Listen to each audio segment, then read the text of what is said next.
Gotta catch 'em all, Pokemon. So we're going to talk today about species richness and biodiversity. I promise you there will be Pokemon. So let's embark on what is perhaps one of the greatest catchphrases of restoration ecology, biodiversity. By catchphrase I mean catchword. I want you to define biodiversity: species richness, relative abundance, biomass, invasive species, trophic structure, food web, dominant species, keystone species, ecosystem engineer. Scratch that one. Not ecosystem engineer. Never mind. Delete. Bottom up and top down models. Boom, boom, boom, boom, boom, boom, boom, boom, boom. Good stuff, good stuff. Keystone species. Okay, actually we're not going to cover that one either. But you know what? You're free to ask me about keystone species. It's great. It's just a little much, given how many. So scratch keystone species, scratch ecosystem engineer. Feel free to look them up on your own time, or just, slap me with an email. Hit them up in the comments section of one of these forums. Calculate the Shannon Index for our community. We're just going to call it the Shannon Biodiversity Index. Be mature about this. And we're going to do this in lab too. Maybe this week, maybe last week. We just found out that the labs are going to be also off by a week, so make it work. Okay, relate biodiversity to resource partition. Oh yeah, this is a good one. And relate trophic structure to energy flow and productivity. Okay, moving on. Biodiversity. Biodiversity. Biodiversity is different in different biomes. Look at the desert. You got creosote. You got 15 different species of moss that are all living on the ground, and that's about it. That's creosote desert. Low biodiversity. Look at this other biodiversity desert. This other desert, though, it's got organ pipe. It's got jumping cholla. You got saguaro. You've got some sort of aster going on. There's probably the same 15 species of moss. There's a Joshua tree somewhere back there, like way back there. I can see it. Just trust me on this. There's more species in that second photo than the first. It has a higher biodiversity. So why does it matter? Advanced slide. And how do they measure it? See? We got Pokemon here. How do they measure biodiversity? How would we just count them all? Count every species and just say, okay, that's a certain amount of species. But you can't count all the species. You could get the obvious ones, but well, what if you're like me and you just go for the first 150 and ignore the rest? Because it stops at you. Anyway, well, there could be problems with some species, like maybe you're in the wrong season. Maybe some of these species are spores or seeds at the time. Maybe some of these species are cryptic or hidden. They only emerge under certain conditions. Maybe some of them are rare and you just don't find them. So what if you went out, what if I took a person and took my knowledge of all the species that are local and just put it in their head so they knew every species the moment they saw them, but they'd never been to Washington before. They walk out the front door, and that first sampling, that first eye-opening outside, they're going to go, okay, Douglas fir, big leaf maple, and sword fir. Boom! They're going to see that. Immediately, they're going to see three species. If they just focus their eyes, they've got Indian plum, they've got Oregon grape, they've got ocean spray, they've got holly, doesn't belong here, still here. They've got a warbler, they've got a rose finch, they've got a purple finch, they can see a chickadee, they can see a lot of common species in a very small sample. How far is that person going to walk before they encounter their first Scotch brew? Well, if I have anything to say with it, off campus. How far are they going to walk before they encounter their first deer? Well, they might not see it for a while. So they're going to see more species as they walk around campus. They're going to see 3 different types of grasses. They see orchard grass and festuca grass. They're going to see some lupins that have been planted. They're going to see some small lupins. They may see a camas bulb or two, some tiger lilies. The more they walk through campus, the more species they'll encounter, but the more species they'll encounter that they have already encountered. So the number of new species goes down the longer an individual walks around. But it never stops going. It never stops climbing. Eventually someone's going to continue walking around. They're going to encounter some rare species, like baneberry, like death camas. I've never seen death camas. It took me years before I saw baneberry. So there are some species I still encounter and go, oh, there's a parasitic orchid that grows in Mount Eleanor. You didn't see it elsewhere. There's columbine that grows on Mount Rose. You wouldn't see it elsewhere. It's in this one. It's underneath this one rock. So the farther you go, the more new species you encounter. But this is not a good way of counting them all. We need a way of just deciding what is the biodiversity of a region and how are we going to count it. And that is cut two ways. We look at it through species richness and species evenness. You choose your sample.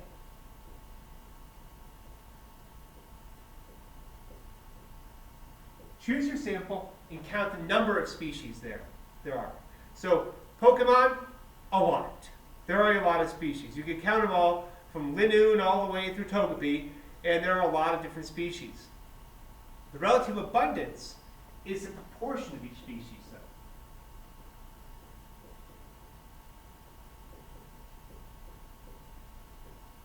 You know what? You're sick of me talking about Douglas fir, because the proportion of that species, oh, sorry, actually, I don't want to talk about that. I want to talk about species evenness. Sorry. Species evenness. The relative abundance of Douglas fir on campus is overwhelming, mind-boggling. What about western hemlock? Not as common. What about Sitka spruce? Just no. What about ponderosa pine? There are a few. Do you know where they are? What about, and this is one I love, Aedes grandis, the grand fir. There should be more Aedes grandis here. So you'll see, if you learn them, you'll see the ponderosa pines, you'll see the Douglas firs, you'll see red cedar, and you'll see western hemlock, but you won't see Aedes grandis. You won't see grand fir on campus. It should be here, but it's just not here. It's not a very even community. It's dominated by one species, which is not a good thing.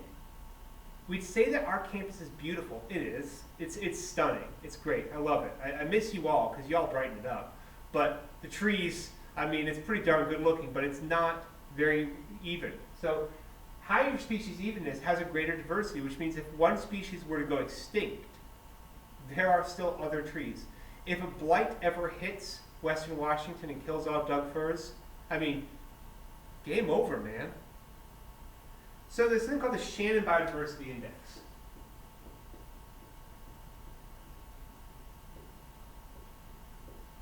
I'm not going to be able to type this up in my notes. I just know it's going to be a negative sum from 0 to I of the proportion times the natural log of the proportion. So you get the proportion of each species, so it's 90% Douglas fir, 0.9. Multiply that by the natural log of 0.9. So it'll be 0.9 plus 0.05 plus 0.04 plus 0.01. So for each of these is going to be multiplied by the ln, 0.9, ln, 0.05, et cetera, et cetera. So they're going to multiply all of these by their natural logs and sum them up. The minimum value is 0. It's just, there's nothing. The larger the Shannon Index is, by the way, this will make a negative number when you add them all up. You'll get a negative number, you multiply it by -1. The larger that number is, the more biodiverse a biome is. The more biodiverse an environment is. So rare species still have an impact on biodiversity because you're multiplying them by the natural log of their proportion. They're present. They still count. But Shannon biodiversity, if it's very even values, then it's going to be different as well. So yeah, there's Shannon biodiversity. Sigma, 0 to I, pi, ln, pi. Keep going? Okay. So that's good. That's how you measure it. But let's talk about the why. Causes and effects.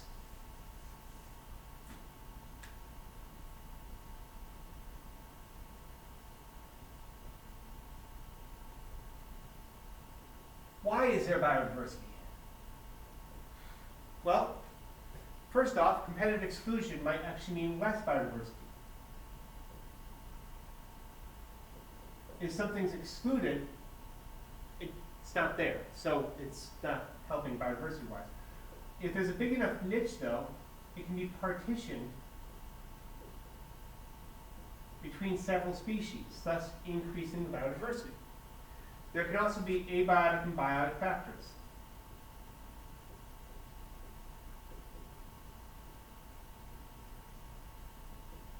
So disturbance can actually increase biodiversity because occasionally it's going to change the conditions just enough so that other organisms can kind of come in. The effects of biodiversity, though,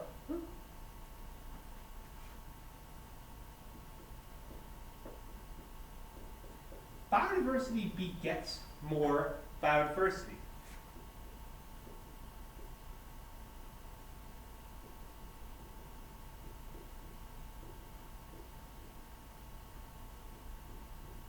More primary producers means more primary consumers. More producers means more primary consumers. More primary consumers means more secondary consumers. Biodiversity begets more biodiversity.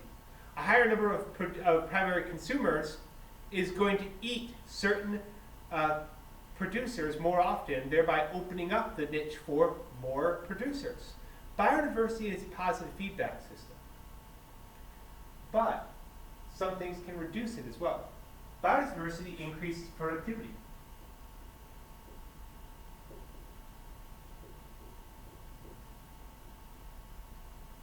Here is a large plot of different grasses where they actually put a whole, every grid here is a certain number of species or conditions. So when they added more species, they got more biomass because each species is only using a subset of the available resources and working kind of together. They're partitioning out those resources, but taking in more carbon from the atmosphere because that's huge. There's a lot of carbon in the atmosphere to take. Some organisms are mutualistic, so you do get the more biodiversity means more interactions.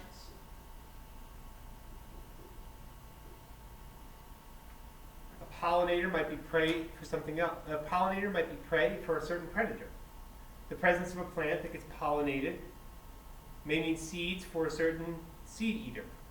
These things do work together. Some organisms are commensalistic on one another, so increasing biodiversity increases biodiversity. You have a forest full of red cedars, not much in the way of lichens. You start adding in poplars, more lichens, but then you start adding in, what is it called?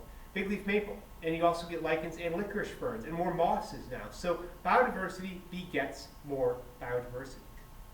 And increases the biomass. It increases, honestly, the health of the ecosystem, if such a thing could be quantified. This just wrecks things. Invasive species. I hate invasive species. Hate, strong word. Hate takes energy. Hate means I go around killing them. Hate means I dedicate a certain amount of my time and my energy to just annihilating Scotch broom. I hate them. Because what they do is they overwhelm ecosystems. They outcompete things and competitively exclude things that are native. There are fewer interactions because a lot of these invasive species don't have pollinators or don't have predators. So they inhibit interactions. Now, a disturbed ecosystem or low biodiversity ecosystem is actually susceptible to invasive species because they have an open niche. Close those niches up. Increase biodiversity, increase ecosystem resilience. Biodiversity benefits itself by preventing these invasive species. This shown right here is zebra mussels, just littering a beach. They're just all over the place. Zebra mussels are a nasty invasive species. They inhibit all other organisms. They can even block dams. I mean, they're bad. All right, community structure. Let's look at this for a moment. Community structure.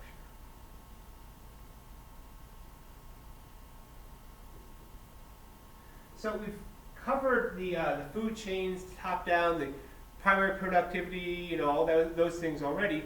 How many trophic levels are in an ecosystem? That's something. It's a question you would ask regarding biodiversity. How many trophic levels are there? What's the size of the trophic level? How many organisms are in each trophic level? How much biodiversity? How many links? These are kind of the things you would ask within within the system to measure biodiversity, as well as just counting the species richness and evenness. All right, and last, because it belongs here well, trophic cascades.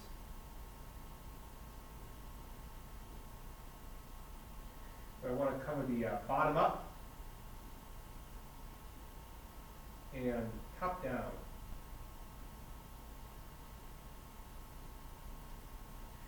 Top-down regulation, I'm going to cover that first just for fun because I like being out of order, is when we added bass. If you're all about that bass, no sunfish, the bass are going to eat the planktivorous fish and the planktivorous invertebrates. What that does has a negative effect on planktivorous fish and planktivorous invertebrates. And that's going to have a positive effect on zooplankton, because the zooplankton normally gets eaten by the planktivores. But if the planktivores are absent, it's going to help the zooplankton. Now, helping the zooplankton is going to have a negative effect on phytoplankton, because now that there are more zooplankton, they eat the phytoplankton. Okay, cool. So let's say I've got a pond that has far too much algae. Those algae are going to be eaten by zooplankton. And those zooplankton are eaten by, let's say, sunfish.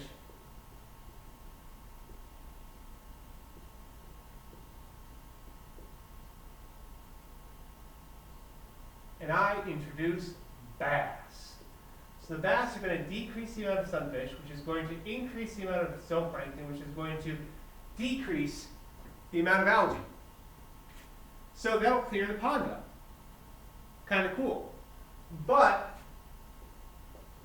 I'm going to go fishing for it,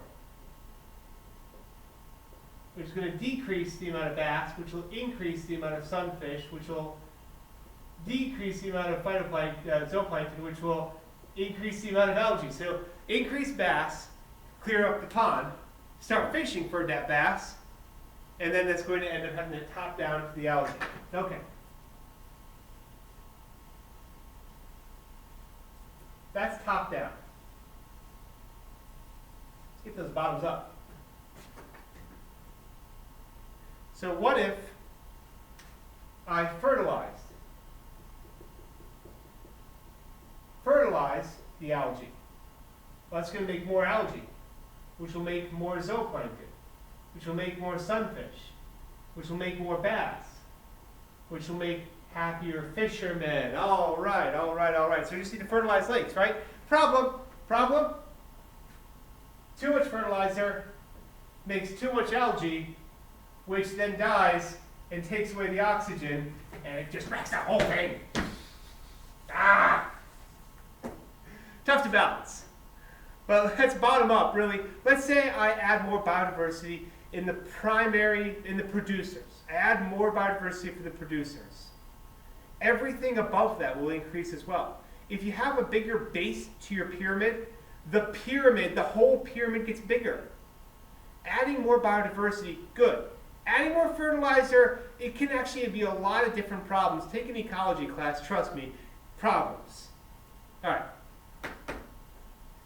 Trophic level manipulation. So here is showing again, increasing, you decrease the planktivore biomass, it's going to decrease the piscivore biomass, increasing the piscivore biomass will decrease the planktivore biomass, increase the herbivore biomass, decrease the phytoplankton biomass. Pretty much what I just said. They did this with a whole bunch of different ponds to kind of proof of concept this idea, and found out they could actually make the ponds more or less cloudy depending on the number of bass they put in. So that's the manipulation of trophic levels. Cool stuff, great experiments. We need some ponds on campus. That's all for the biodiversity. Man, I've just been hammering out lectures today. Whew, 2 more.